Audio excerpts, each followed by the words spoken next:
Moving forward.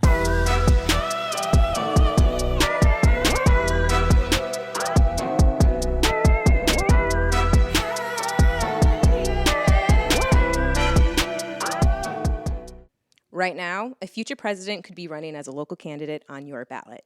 This person is vying to represent you, your family, and your community. Do you know what they are and what they stand for? Vote411.org is your tool for accurate and unbiased, up-to-the-minute election information on the candidates running in local races. Just enter your address to get started. Your vote is your power, the power to decide who represents you in 2022 and beyond. Get online, get the facts, and make your voice heard on Election Day.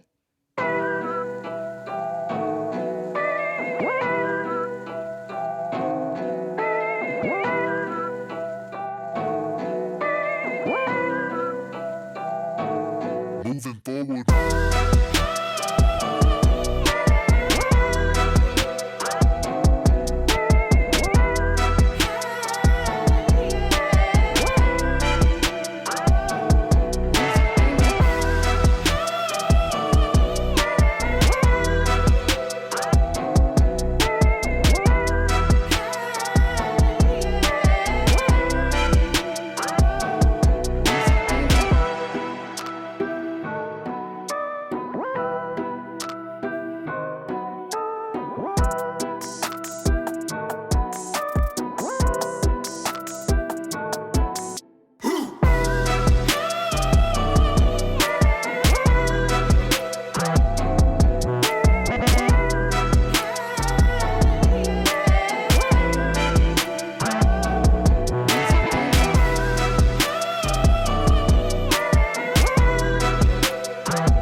Welcome to a bonus. Again, there's going to be a lot of bonuses going around here because it is bonus season, because it's election season. And we have to do our civic duty, and we have to engage with our community and know who the heck we're voting for, okay? So I was crazy enough to go to the Office of Elections website, because you can, and look up all of our candidates throughout the islands, because you can. And then I went in and I clicked this awesome little button that lists all the candidates, and then clicked another awesome button, and I made a spreadsheet. And then I did a mail merge. And that's how I found all these people. So 200 emails. I sent 200 emails. There have been over 50 responses just in the first hours alone, more coming in. And I have more than 24 people as of this minute that have agreed to present their campaign to the people on rabbit holes. So we're going to learn about all of these awesome candidates, and we're going to try to be as open-minded as possible, whether or not we vote for that side of the party. So we're trying to give these people a safe and open space, a territory of neutrality, whether you think left or right, Democrat, Republican, Independent. I don't care if you worship spacemen from Xenu. We're going to find someone who represents you, and maybe they can't save the world, or maybe they can't. But you know what? We'll see what they can do in due time. So lucky enough, the law of first dibs applies to those that respond back. And we got a quick response from our man over here. Oh my God, Sam Peralta. We're calling him right now. Hello. Aloha, Sam. Aloha. Good to hear you. Good to hear you too. I'm back. I'm so glad you responded back. So I gotta say, man, I'm excited. You're like the first that got back the fastest. I sent out all the emails this morning in the AM, and you were actually like the first one to go, shoots, let's do it now. Yeah, I like it because I love your podcast, and I love networking and contacts. It's the best way to go here. Dig it, man. So let's get straight to the cut. What are you running for? Yeah, right now I'm running to represent Kahului for State House District 9. District 9 is Kahului, Punene, it's also Sand Hills, and Maui Lani. Dig it. And what do you feel are the biggest issues for the community you're trying to represent? Yeah, I grew up on Maui my whole life. And one of the things that I'm trying to say is we need to empower our people. I come from immigrant military background with my parents. They grew up in plantation camps. We grew up in low income housing. And one of the things that I've learned is a lot of the politics can be very anthropocentric, meaning very human focused. And right now, especially after our Hawaiian cultural revitalization that's happening, especially after things like Mauna Kea, I'm really passionate about what it means to be holistic education, holistic health, holistic governance. And that's looking at the laws of the land. We try to find policies and laws by our own natural minded understanding. But if we can take a look at what's happening in modern science, technology, metaphysics, we're learning that everything is connected, especially this thing called the innate. Within your body, you have this innate life force there that, if left unhindered, would bring much healing that we need in today's world. Whether emotional, physical, spiritual, whatever it is, there's this awakening that's happening. And in Hawaii, there's this line, Paukapo ua au Hawaii. And this Paukapo, po can be defined as the dark abyss of the sea or the dark night, but symbolically, po can be the subconscious. We've left this realm of subconsciousness and we've entered into ua au Hawaii. Au is symbolic of the light, and we're enlightened by what we can see in nature today. One example is the same kinds of microbials found in our aina, in our dirt, is the same exact microbials in our the lining of our gut biodome there.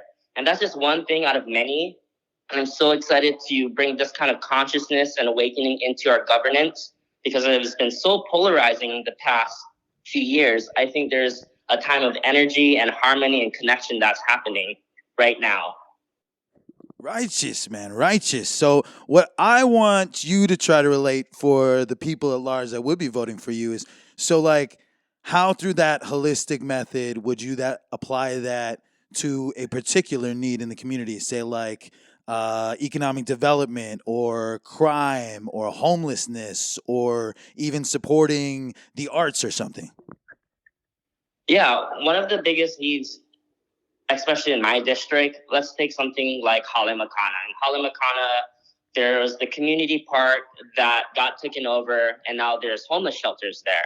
But it was originally used for children to go and play baseball. We used to coach baseball there, and they also had a community center which we could use, invite the community for parties, family reunions, and seminar type things. And one of the biggest concerns here is the politics has gotten in the way of the community.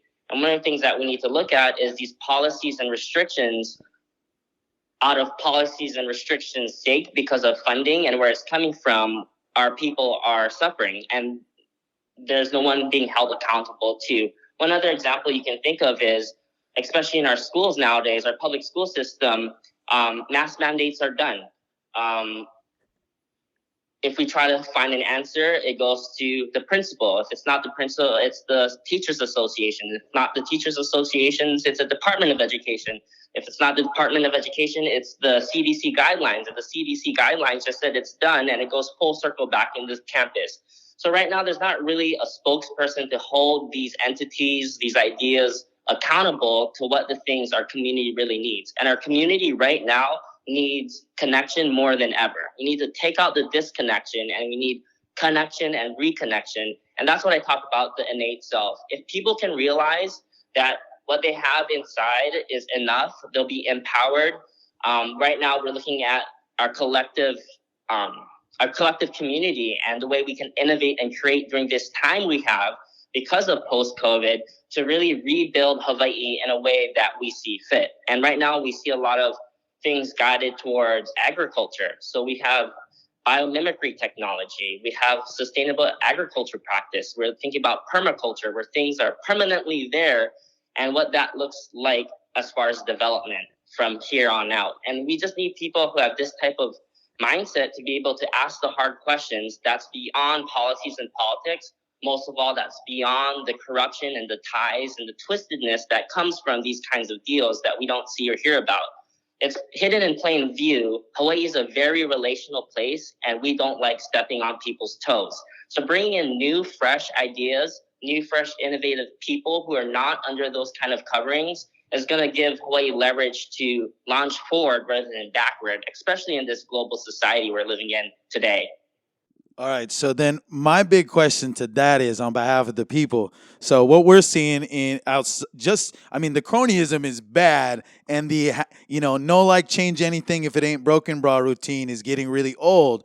But on top of that, something that we want to be asking of the new candidates is, how are you going to do that through relating with everyone? Even like, because I think that there's kind of an issue that people, especially the voters at large, don't understand how bipartisan things have to be on a city or county level, and that's why you try to keep left or right politics out of like city politics, because when you're on a scale of so few people, statistically you can't just like go one side or the other, or you're really leaving people out. So it's our duty as a community to be able to hear all sides. And so with that being said, since you'd be going for a council position, in sitting on that council, how would you work with people who may not always be on the same wavelength as you, or be prepared to solve the problem using the same light that you do?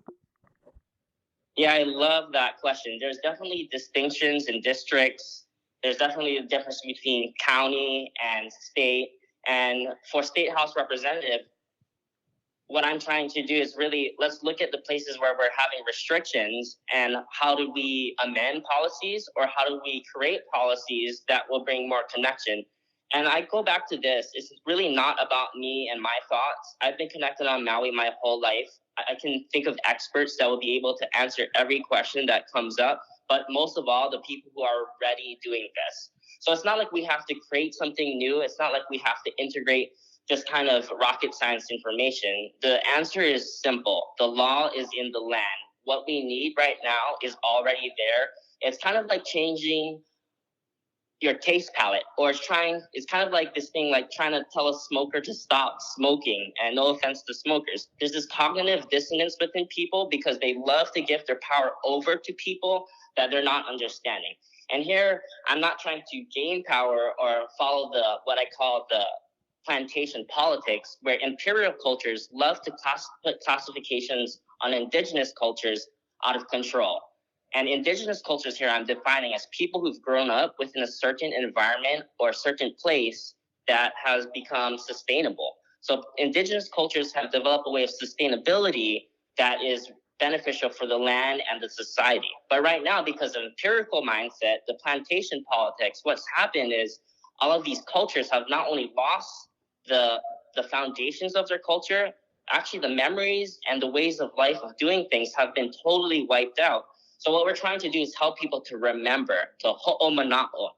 We're trying to help people understand there's so many underlying things in our history that we haven't looked at, that as ua'ao Hawaii, as Hawaii has been enlightened, we need to bring light into those dark areas. We need to bring light and justice into those dark areas. And that's just the very start of it. For the basic person who's kind of hearing this for the first time, one of the things that's happening, we transitioned from the age of Pisces, the dualistic thinking, the individualistic thinking. We hit the age of Aquarius. And that means the harmonizing, the light factor things, the human heritage that we have collectively is the answer, but also integration with the whole. Wow, man.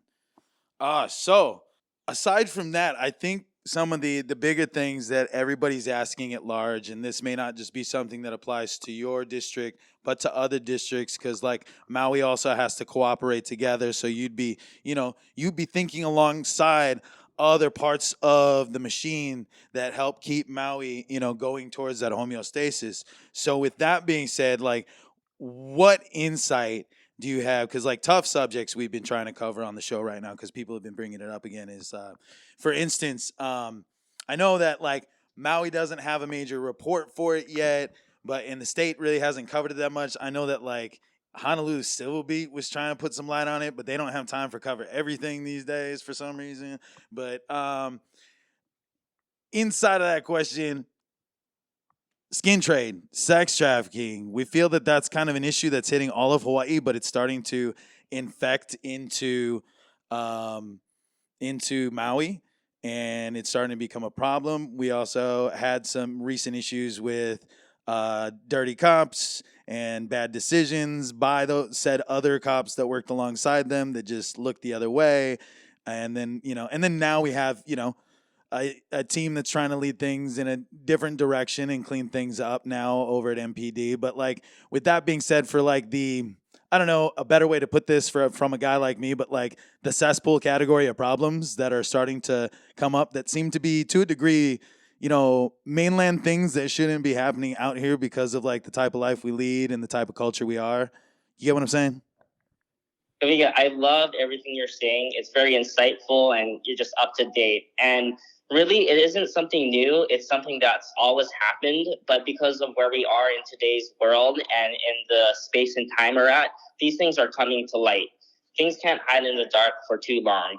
I'll just give this example and then give a practical example. In Hawaii, we know that there was the big five. They're monopolies. They were environmental capitalists, and they created the structural violence that is killing our people that continues today. We know the big five names here on Maui, but they haven't left. They just have different names today. We can talk about big pharma, big agriculture, big food, and the educational complex. One of these things, we can't pinpoint a person, but the ideology is there, which is divide and conquer. That's what I'm talking about. These plantation politics that say a small administrative group of people can decide for the whole. So that's one thing there. There's cohorts of corporate environmental capitalists and monopolies that's making our population sick. There's social, political, economical, environmental conditions that are fostering and promoting this development of, I would say, disease. And they're using fear tactics and control tactics for it. But more on the concrete level, what I would start off with Maui Nui, I'm representing Kahului, is that we would stop sending our taxes to Oahu. Maui, Lanai, Molokai, we're a hub in itself, and it's all about decentralizing power. I don't get why we still have to send our tax receipts to a different island when here on Maui we're trying to live ourselves.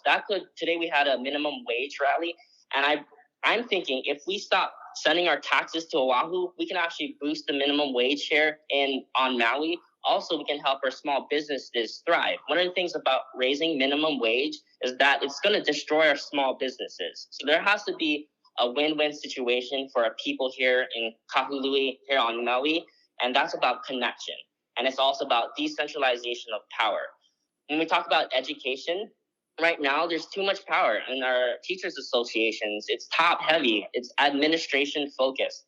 And I love the HSTA. I love what they stand for, and I'm all about unions. But one of the things that I've seen as a teacher, that our principals and our teachers don't have power to do things in their own classrooms. We got to stop that. Wow, agreed. Absolutely agreed. So we don't have a lot much time here for this segment, but there's something that I want to ask you because we got together so early in the election season for this year, is that would I be able to get you back on the air, say in a month time, to check in, see the status of your candidacy, what's going on, supporting the community and allyships that you're making along the way? Yes, I would love to talk about a lot of the coalitions, the networks, and the support here on Maui. That's not only based here in Hawaii, but is all around the world. It's international. And there's this quote I love by C.S. Lewis. He says that this moment contains all moments. So whatever time you want, I think we can pick off where we left off, and it's just going to be just as good. And I'm just excited to see what happens and how this campaign progresses, because right now it's fire on. It's time to go. That it is, bro. That it is. So before you go, would you like to tell everybody how they can follow and support your campaign? Definitely. You can go to www.samforhawaii.com. You can check out my website. You can learn a little more about me there.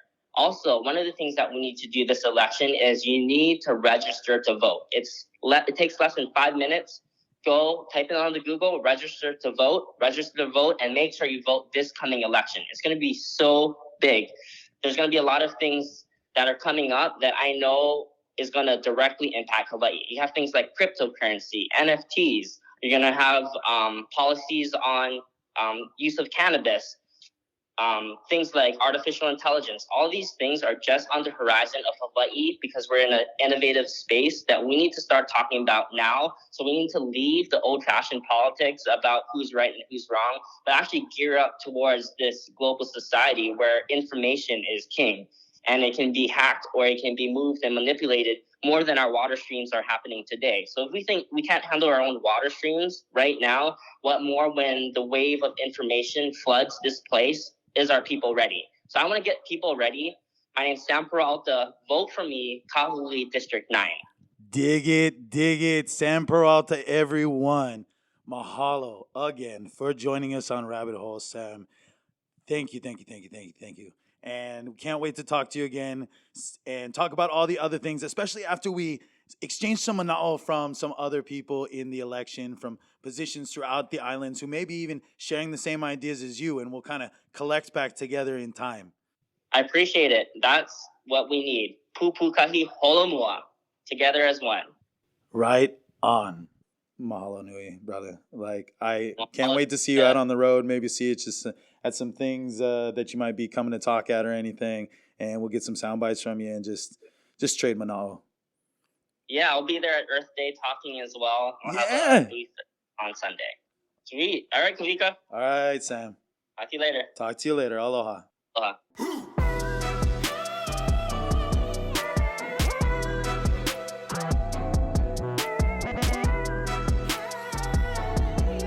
Rabbit Holes is a Manava Cow production. This episode was produced by Kawika Hoke and Sarah Rodriguez. Make sure to subscribe and follow on your favorite podcast platforms to add our weekly episodes to your queue.